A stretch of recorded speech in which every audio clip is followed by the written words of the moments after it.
There are lots of ways to live inside a tragedy.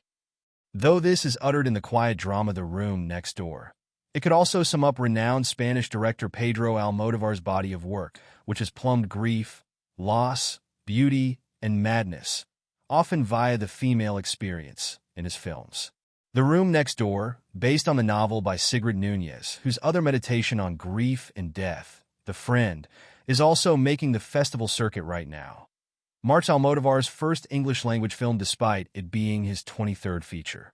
Delightfully, nothing is lost in translation, even if the film is softer and gentler than many of his previous efforts. When author Julianne learns that her friend Martha, Tilda Swinton, a former war correspondent, is in the hospital with cancer, she goes to visit, and the two old friends reconnect over memories, past lovers, and questions of life and death. But Ingrid, who is deeply afraid of death, is pushed to extremes when Martha asks her to be in the room next door, when Martha takes a euthanasia pill, ending her life on her terms. Ingrid eventually agrees, but she is racked with terror and anxiety as she watches Martha approach the end of her life with an admirable serenity. Moore and Swinton share most of the film and are riveting as they wander through this pensive drama. Moore is a whirling dervish of anxiety and emotion, her nerves so frayed we can practically see sparks flying from her fingertips. In contrast, Swinton is breathtakingly still, a woman who long ago made peace with death and welcomes it as her last act of self-possession. The Room Next Door is not a political commentary on the right to die with dignity, nor a debate over the morality of euthanasia. Instead, it is a heartfelt portrait of friendship, its cozy familiarity, deep warmth, and inevitable sense of unknowability. Ingrid cannot fathom how Martha could make this choice or how she could be so casual about it. When the two travel upstate to stay in a cottage where Martha plans to end her life, Ingrid is terrified she will wake up and find Martha dead.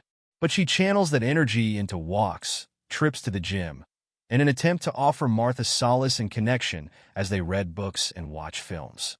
How one sees these moments will probably depend on one's level of comfort with death. Ingrid's morbid fears seeped into me as I palpably cataloged the final films or books Martha chooses to enjoy.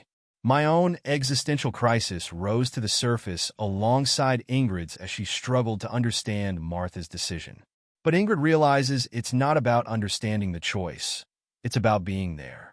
Ingrid and Martha show that friendship is never dependent on wholly knowing the other person, a somewhat impossible task. Instead, it's about showing up, even in moments of deep confusion or disagreement.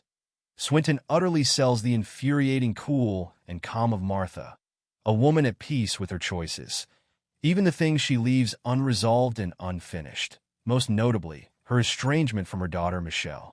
John Turturro also features as Damien, a fellow writer preoccupied with the imminent end of the world thanks to climate change.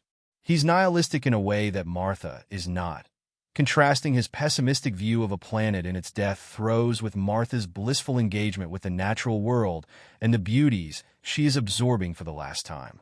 Turturro's unique blend of charm and realism shines as he slips into this world like it's a favorite sweater. The film largely lives in close-ups and medium shots, letting us sit with these two friends who are wrestling with some of the universe's most unknowable questions. Moore and Swinton are never anything but flawless as performers, and that remains true here as they grant an exquisite introspection to their characters. To watch these two masters at work, just existing with each other, is reason enough to see the film. Almodóvar often opts for more showy camera techniques, but here, he forgoes that to let the emotional depth of the story do the work. There are still traces of his fascination with bright color, most notably in the costumes and production design, with poppy, cheery ensembles and locales juxtaposed with the story's morbid focus. It highlights the film's reflective nature, showcasing the vibrancy of these women's lives while still insisting that we try to view passing as something beyond mere tragedy. Still, even with its preoccupation with death, The Room Next Door is not a dour film. In fact, it's rather optimistic, celebrating the beauties of life and meaningful connection in the face of death with a thoughtful, pensive tone. Our end is something we all must face, but the film posits that doing so surrounded by beauty and love is something we should embrace. Grade B+.